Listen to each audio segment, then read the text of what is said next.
Eng yosh milliarder, dunyoda eng ko'p obunachiga ega ayol, botoksda trend qilgan va shu orqali million dollarlar ishlagan Kylie Jenner mana ko'p yillardan beri Kardashian Jenner oilasining eng mashhur vakili hisoblanib keladi. Bugun biz Kyliening hayoti, milliard dollarlik imperiyasi, nosog'lom go'zallik standartlarini targ'ibi va Timothée Chalamet bilan bo'lgan PR munosabatlar haqida gaplashamiz. Kylie Jenner 1997-yilning 10-avgustida Kaliforniya, Los-Anjelesda tug'ilgan. Uning otasi dastlabki Olimpiada chempioni Bruce Jenner, lekin uni hozirda hamma Caitlyn Jenner ismi bilan taniydi. Oyisi esa bizneswoman Kris Jenner.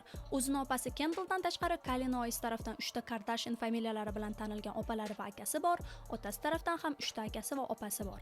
Ha, juda bir katta oila. Tushunganingizdek, Kylie va umuman Jennerlar boy bo'lgan va qizaloq deyarli 10 yosh bo'lgandan beri Kardashianlar familiyasini butun dunyoga mashhur qilgan Keeping Up with the Kardashians reality showda yulduz bo'lib kelgan. Bu ikonik shou haqida Kardashian opa-singillari videosida ko'proq gaplashgandik.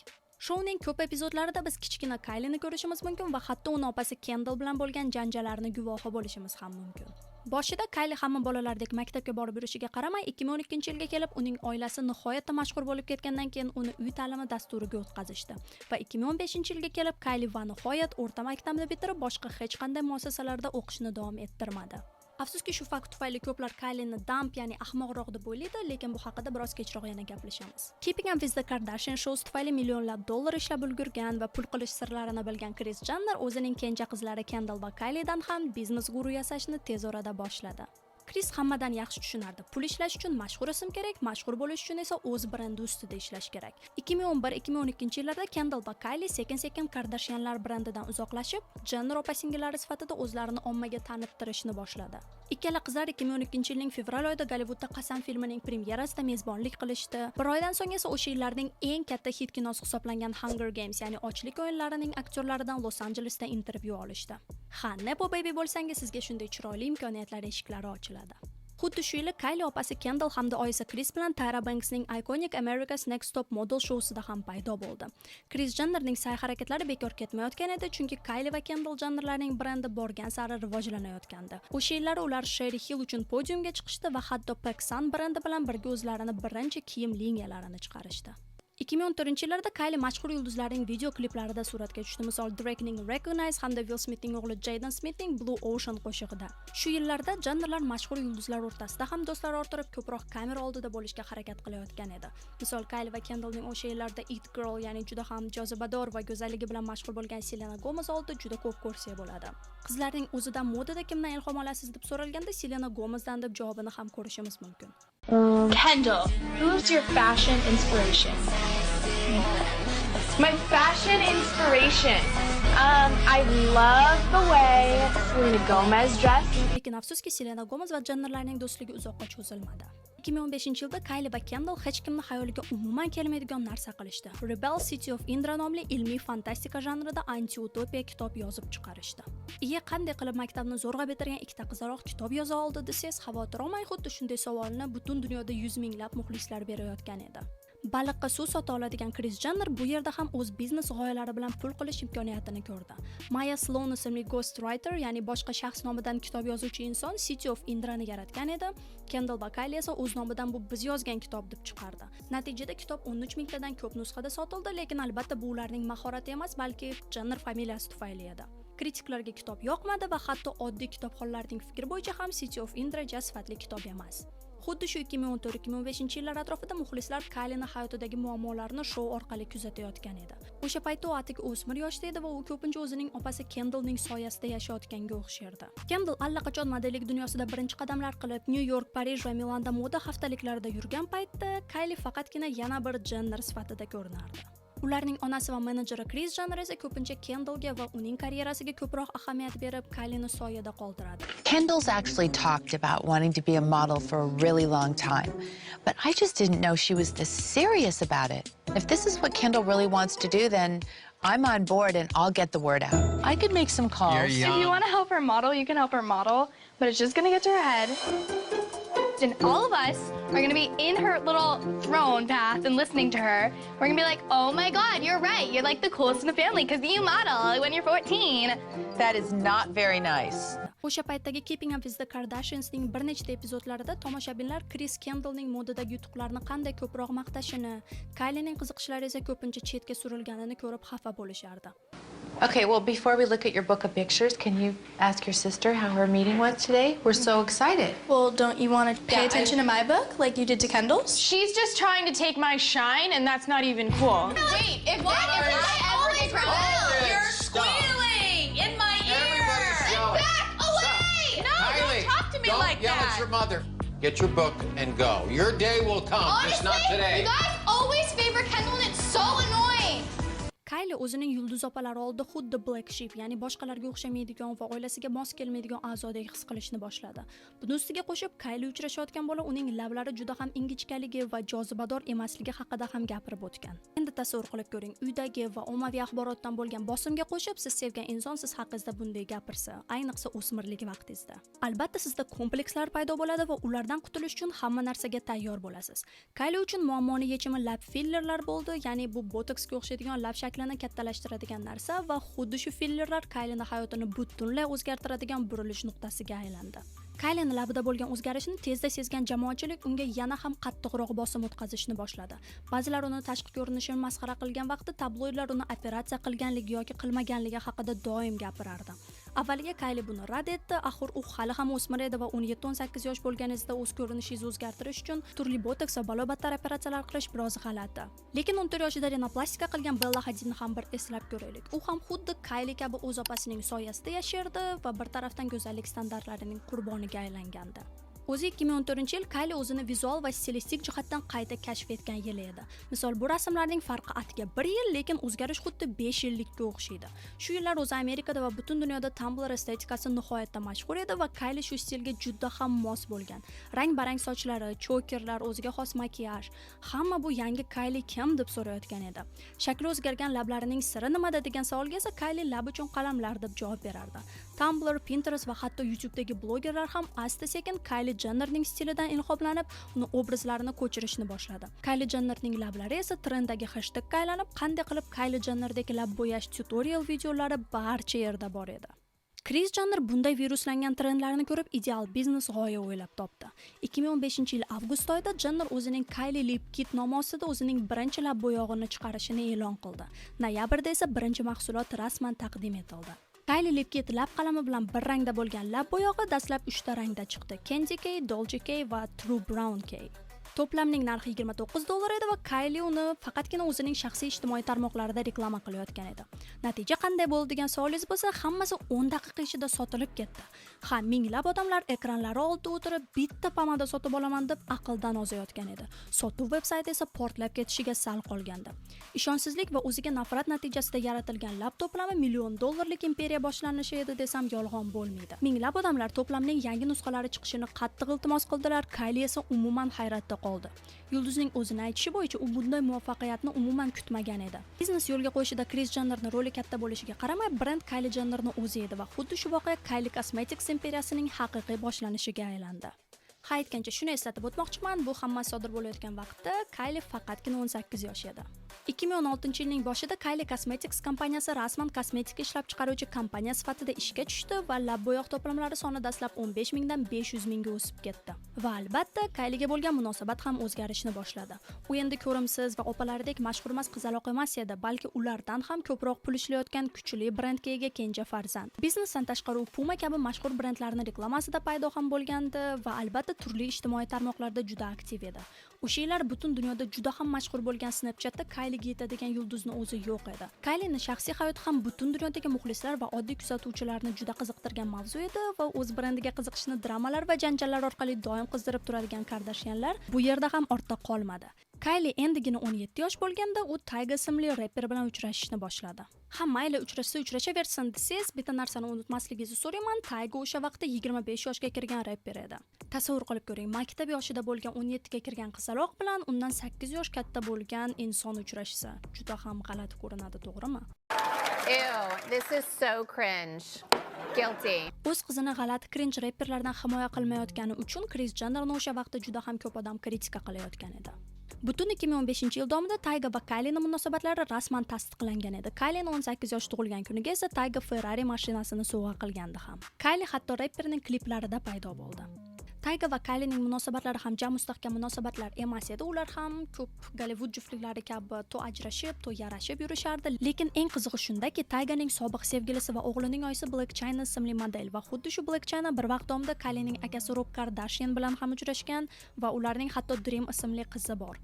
Ya'ni Kaylining sevgilisining sobiq sevgilisi uning akasini ham sobiq sevgilisi. What? Ha, Kardashianlar oilasida bunday g'alati narsalarga ko'p duch kelsa bo'ladi. Kaylining o'ziga qaytsak, 2017-yilda atiga 1 yil o'tgach, 40 million AQSh dollari atrofida ishlab topib, Forbes'ning 100 ta mashhurlar ro'yxatidagi eng yosh odamga aylanib 59-o'rinni oldi. Jenner familiyasi allaqachon Kardashianlardan ajralib, haqiqiy brendga aylanib bo'lgan edi. Kendall Jenner dunyoda eng katta oylik oladigan modelga aylangan vaqtda Kylie Jenner o'zini go'zallik imperiyasini qurayotgan edi. Bundan foydalanib, Kris Jenner Kylie uchun alohida reality show yaratishga qaror qildi va 2017-yilda butun dunyo bo'yicha Life of Kylie, ya'ni Kyliening hayoti nomli reality show efirga uzatildi. U yerda Kylie o'zining yaqin dugonasi Jordan Woods bilan birga paydo bo'ldi. Lekin afsuski, show ham qizlarning do'stligi ham uzoqqa cho'zilmadi. Sabab nima desangiz, Jordan Kyliening opasi Chloening juftligi Tristan Thompson bilan noz-karashma qilayotgani aniqlangandan keyin ularning o'rtasidagi do'stlik ham buzilgandi. Xuddi shu vaqtda Tayga va Kylie birga emas edi va Jennerning hayotida yangi qahramon, ko'plar sevib eshitadigan rapper Travis Scott paydo bo'ldi. Ular 2017-yil Coachella, keyin esa Met Gala'da paydo bo'lishdi va hamma ular rostdan ham uchrashyapti degan shov ko'tardi. Lekin eng g'alati narsa haqida gapirsam, bu Travis Scott Kyliedan oldin uning opasi Kendall Jenner bilan munosabatda bo'lgani. Albatta, bu yulduzlar tomonidan tasdiqlangan fakt emas, lekin rasmlar bizga boshqa narsani aytib turgandek. Shuning uchun ko'p muxlislar Kardashianlar oilasida iloji yo'q narsaning o'zi yo'q deb hazillashadi. Buni ustiga 2015-yilda Kendall va Kyliening otasi va Kris Jennerning sobiq eri Bruce Jenner o'zini Bruce emas, balki Caitlyn Jennerdek his qilish haqida aytib chiqqandi va bu hamma uchun haqiqiy shokka aylandi. Nimaga desangiz, Bruce sobiq olimpiada oltin medali egasi edi va hech kim uni shunday bir coming out qilishini kutmagandi. Lekin aytib o'tganimizdek, Kardashianlar oilasi odamlarni yomon tarafdan shok qilishda hech qachon to'xtamaydi. Sizlarda bu haqida fikrlar qanaqa? Albatta izohlarda bo'lishing. Nima bo'lsa ham 2018-yilning fevralida Kylie va Travis o'zlarini birinchi farzandi Stormy Websterni dunyoga keltirishdi va butun dunyoda bu haqiqiy sensatsiyaga aylandi. Chunki Kylie 9 oy davomida farzand kutayotganini butun dunyodan yashirib kelayotgandi. Stormy tug'ilishi haqidagi postlar deyarli barcha ijtimoiy tarmoqlarda portlagan bomba effektini berdi va rekord raqamlarda layklar hamda prosmotrlar yig'di. O'zi rostini aytsam, men ham bir vaqt Stormy Websterning muxlisi bo'lganman, chunki o'ylaymanki, u juda ham shirin to'y bolakay va Kylie ham menga boshqa Kardashian opa-singillardan ko'ra ko'proq yoqadi, chunki o'ylaymanki, u yaxshi ona, boshqa opalariga qaraganda ja kibrli emas va oddiy insonlarni ko'proq hurmat qiladi.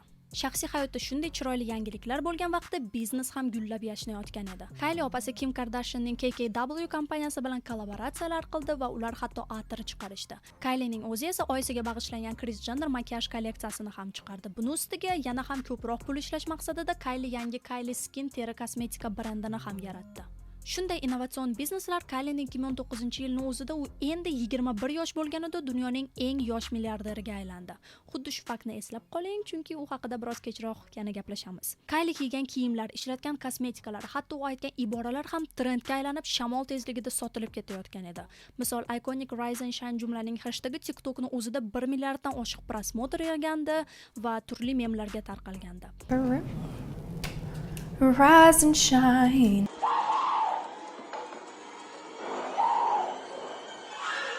Rise and shine. Albatta 2009-yilning eng ikonik Met Gala ko'rinishini ham unutmaylik. Binafsharang Kylie va sabzarang Kendall kechaning eng zo'r kiyingan yulduzlariga aylandi desam yolg'on bo'lmaydi. O'zi Kylie Jennerning har yilgi Met Gala chiqishi juda ham qiziqarli va chiroyli deb o'ylayman. Sizlarga qaysi Met Gala ko'rinishi yoqadi? Albatta izohlarda bo'lishing. Kylie'ning influencer sifatida kuchi o'sha yillar juda ham katta edi. Instagramdagi bitta reklama posti 1-1,2 million dollar atrofida turardi. Uning mashhurligini yana bir isbotini Snapchat misolida ko'rishimiz mumkin. Kylie bir kuni Twitterda Snapchatga boshqa hech kim kirmay qo'ydimi yoki faqat menmi? Bu juda achinarli degan gaplar yozdi. Bu esa o'sha zahotiyoq kompaniya aksiyalarining pasayishiga olib keldi. Snapchatning bozor narxi esa 1,3 milliard dollarga pasayib ketdi. Ha, bu xuddi o'sha Ronaldo va Coca-Cola voqeasiga o'xshaydi, to'g'rimi? Albatta izohlarda fikringiz bilan bo'lishing. Aytgancha bu videoga like bosmagan bo'lsangiz, bemalol borib like bosib qo'yishingiz mumkin. Kanalga obuna bo'ling agar sizga shunday kontent yoqsa. Oldindan rahmat. Karantin yili deb tanilgan 2020-yilda Kylie opasi Kendall bilan kosmetika kolleksiyasini va o'z qiziga bag'ishlangan Stormy kolleksiyasini ham chiqardi. Tushunganingizdek, ular hammasi hitga aylandi. Xuddi shu vaqt u Cardi B hamda Megan Thee Stallionning juda mashhur VAP klipida ham cameo rol o'ynadi. Lekin bu video hech kimga yoqmasa kerak, shunga klipini ko'rsatmadim. Ammo hammasi chiroyli ketayotgan vaqtda Kyliening imajiga katta putur yetkazadigan janjal ham sodir bo'ldi. Biroz oldin biz Kylie Jenner endi 21 yosh bo'lganida dunyoning eng yosh milliarderi statusini qo'lga kiritgani haqida gaplashgandik. Lekin sahna ortida hammasi biz o'ylagandek chiroyli emas edi. May oyida Forbes Kylie Jennerning yolg'onlari ichida sarlavhali dahshatli maqolani chop etdi va xuddi shu tarzda uning milliarder maqomini bekor qildi. Ma'lumotlarga ko'ra, Kylie va uning jamoasi, ayniqsa Kris Jenner, moliyaviy hujjatlarni qalbakilashtirishgan va Kylie boyroq ko'rinishi uchun daromad sonini oshirib qo'yishgan. Forbes ta'kidlashicha, Kris ularga soxta soliq deklaratsiyalarini bergan va pul illyuziyasini yaratishga harakat qilgan. Millionlab dollarlik sotuvlar va tasdiqlab bo'lmaydigan katta daromadlar orqali. Kylie Cosmetics 51% aksiyalarini Coty Incorporated kompaniyasiga $600 million narxiga sotilgandan keyin, Coty brend sotilgan pulga arzamasligi va foydasi kutilgandan pastroq chiqqanini ham aniqlagandi. Xo'sh, bu nimani anglatadi desiz, Kylie Jennerning davlatining sof foydasi $1 milliard emas, balki $900 million tashkil qilayotgan edi. Lekin keling tan olaylik, shu $100 million farq bilan ham bitta Kylie Jennerning boyligi butun dunyoda bir 90-95% inson butun umrida ishlab topadigan pullardan ko'ra ko'proq. Nima bo'lganda ham Kyliening reputatsiyasiga katta shikast yetgan edi, lekin bo'ldi, bu go'zallik imperiyasi qulaydi degani emas. 2021-yilga kelib Kylie o'z biznes imperiyasini yana ham kattaroq qilish maqsadida Kylie Swim nomli suzish kiyimlari, ya'ni kupalniklar brendini ochish haqida e'lon qildi. Lekin bu biznes uzoqqa cho'zilmadi. Nimaga desiz, Kylie uchun pul ishlash birinchi maqsadga aylanib qolgandi shekilli. Kupalniklarning sifati juda yomon chiqdi va juda ko'p odamlar bu to'lagan puliga arzimaydigan kiyim deb norozilik bildirib chiqishdi. Kylie bunga javoban nima qildi desiz, u hech nima qilmadi. Aksincha, yana bitta Kylie Baby degan bolalarning teri va soch parvarishi uchun mahsulotlar ishlab chiqaradigan biznes boshladi. Ha, Kylie plus nimadir degan bizneslar konveyer orqali millionlab dollarlar ishlash mumkinligini bilgan Kylie, makiyaj bozorida raqobat kuchaygani va Kylie Cosmetics brend sifatida biroz mashhurlikdan tushgani sari yoki yangi kolleksiya yoki umuman yangi mahsulot ishlab chiqarayotgandi. Lekin biznes shaxsiy hayot rivojiga xalaqit bermadi. Kylie 2022-yilda Travis Scott bilan birga ikkinchi farzandi Airni kutib olishdi. O'zi Travis va Kyliening munosabatlari juda ko'plar uchun g'alati va soxta ko'ringan. Birinchidan eski sevgilisi Tyga bilan ajralishdan uzoq vaqt o'tmay Kylie tezda Travis bilan uchrashishni boshlagan va tez orada Stormy tug'ilgan. Buning ustiga Travis Kyliedan oldin uning opasi Kendall va hatto o'rtog'i Justin Sky bilan ham juda opoq-chopoq bo'lib yurgandi. Kylie va Travisni birga intervyularni ko'rsak, juda ham ko'p kuzatuvchilar bu juftlikni ustidan kulardi. Nimaga desangiz, hammaning fikri bo'yicha Travis Kylie haqida ko'p narsa bilmaydi va ular bir-birini chin dildan sevadigan insonga o'xshamaydi. At least o'sha vaqtda. Say some words that are makeup related. Palette, eyeshadow, mascara. What about the lip? The little powder things? Good, baby. You're the man of my dreams. Lekin ularning baribir ikkita farzandi bor, logika bir-biriga yopishmayapti. Sizlar nima deb o'ylaysizlar?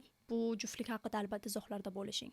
Kylie Jennerning reputatsiyasi haqida gapirsak, Mean Girl deb tanilgan opasi Kendallga qaraganda Kylie'ni hamma yaxshiroq inson deb o'ylasa ham, u baribir turli munozaralarga ko'p marta aralashib qolgan. Albatta, Kylie'ni ham xuddi shu boshqa opalaridek nosog'lom go'zallik standartlarini targ'ibotida juda ham ko'p insonlar ayblab keladi. Bir necha yil oldin butun dunyodagi qizlar o'z lablarini yo'llab fillerlar, yo turli botokslar orqali kattalashtirayotgan vaqtda bu trend qayerdan keldi, kim bu trendni boshladi degan savol hech o'zingizga berganmisiz?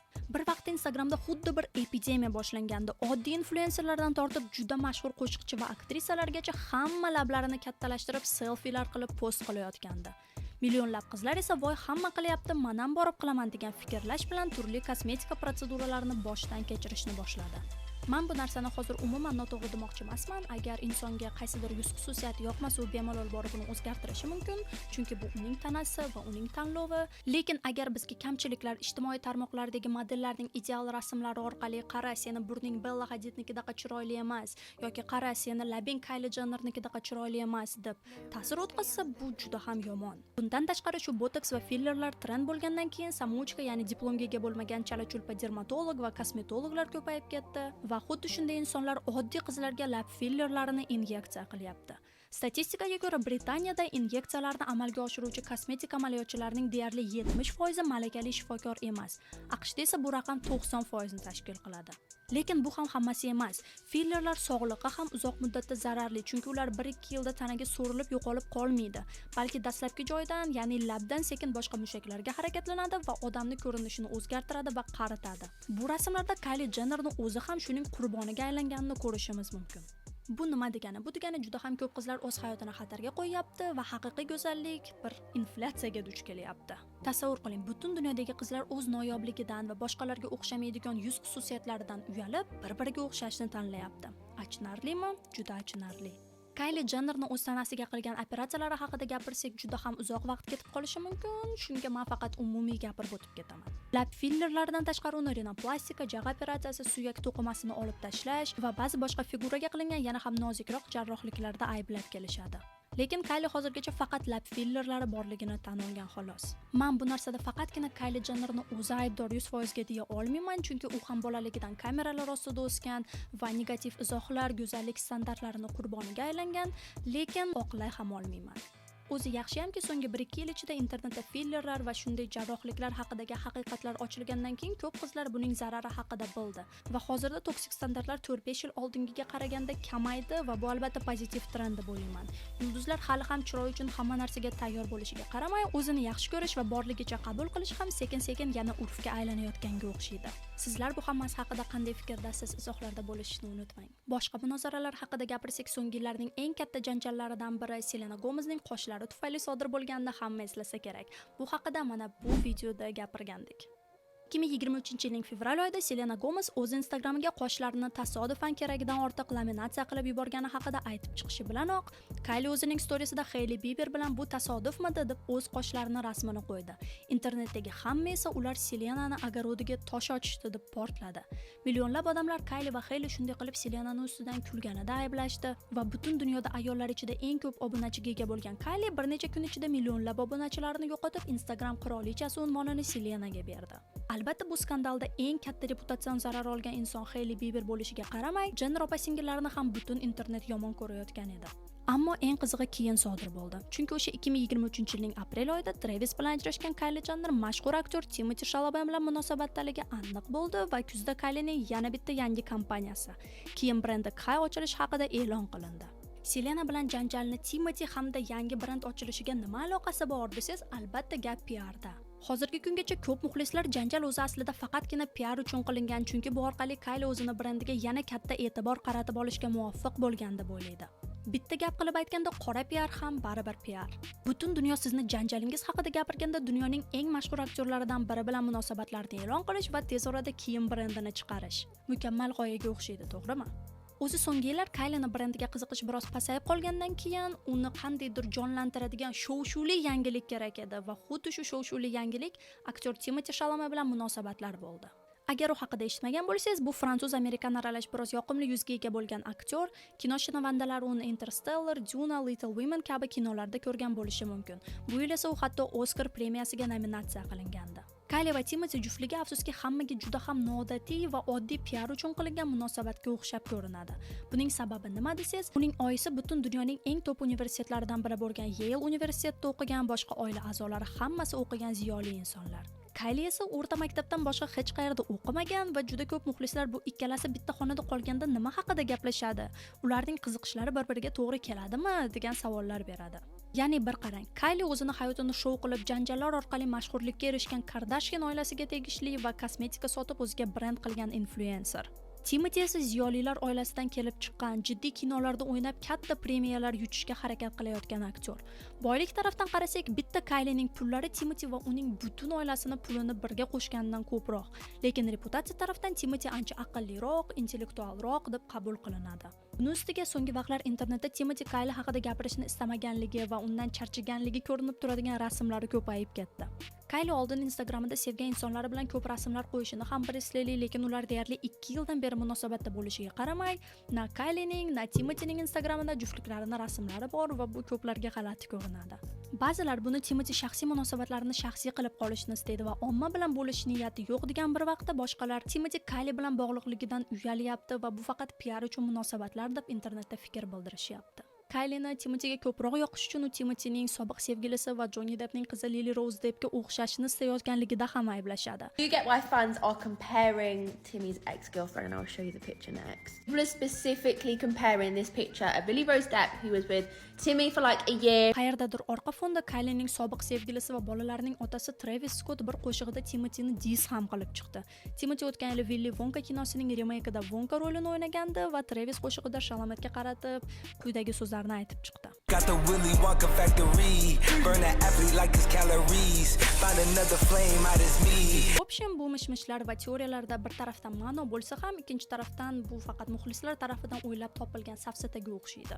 Sizlar nima deb o'ylaysizlar? Kayli va Timotining juftligi haqiqiymi yoki ular faqat PR uchun rostdan ham uchrashyaptimi? Fikrlar bilan izohlarda bo'lishing. Nima bo'lsa ham, Kylie Jenner boshqa Kardashian opa-singillardan ko'ra yaxshiroq insonga o'xshaydi. Buning bir nechta sabablari haqida gapirsak, boshqa opalardan farqli ravishda Kylie oyisi Kris Jennerga kerakli hurmat ko'rsatadi. Bu mavzuda hatto turli hazillar yurar edi. Misol, hamma Kris Jennerning eng sevimli qizi endi kim emas, Kylie, chunki ko'proq pul ishlayapti degan bir vaqtda, ko'plar bu pul tufayli emas, balki Kylie oyisini rostdan ham boshqalardan ko'ra yaxshi ko'rishi, ko'proq hurmat qilishi va qadriga yetishi tufayli deydi. Kyliening qizi Stormi boshqa Kardashian farzandlaridan ko'ra tarbiyaliroq ekanligi ham ko'plarni hayron qoldiradi va shunga barcha Kylieni yaxshi va chindan ham bolalari haqida qayg'uradigan ona deb hisoblaydi. Men ham rostini aytsam, Kardashian farzandlarini yaxshi ajrata olmasam ham, ayni Kyliening farzandlari Stormi va Air menga yoqadi, chunki o'ylaymanki ular juda ham yoqimtoy va aytib o'tganimdek, Kylie o'zi ham inson sifatida opalariga qaraganda ko'proq yoqadi. Kylie yana xayriya ishlari bilan ham shug'ullanadi. Misol 2020-yilda u Covid pandemiyasi davrida tibbiyot xodimlariga yordam berish uchun $1 million xayriya qildi. Kylie jiddiy kasalliklarga chalingan bolalarga yordam beruvchi Smile Train tashkilotiga, Kaliforniyadagi o'rmon yong'in qurbonlariga va Black Lives Matter ijtimoiy harakatiga ham moliyaviy yordam ko'rsatib qo'llab-quvvatlagan.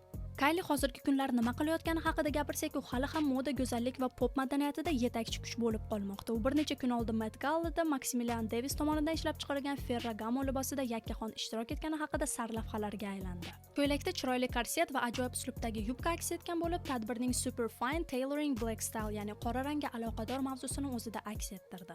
Biroq Met Gala kechasi qiyinchiliklarsiz o'tmadi. Kylie dizaynerining maslahati bilan oyoqlarini biroz noqulay tuflisiga skotchlab olgani haqida, lekin keyin u tuflini yecha olmagani haqida Instagramida aytib chiqdi.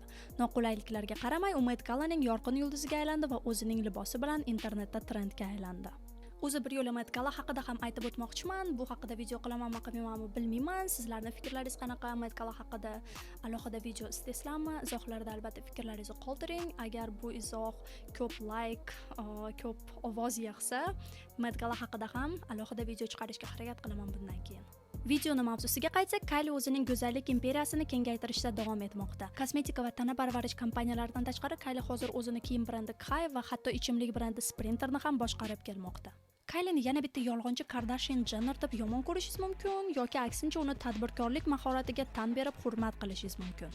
Nima bo'lsa ham, Kylie Jenner dunyo moda va go'zallik olamida hali ham katta ism bo'lib kelmoqda va deyarli hech qanday mashhur iste'dodga ega bo'lmagan inson shu qadar boy badavlat bo'lib millionlab insonlarning o'rtasida mashhurlikka ega bo'lgani shaxsan meni faqatgina hayratda qoldiradi.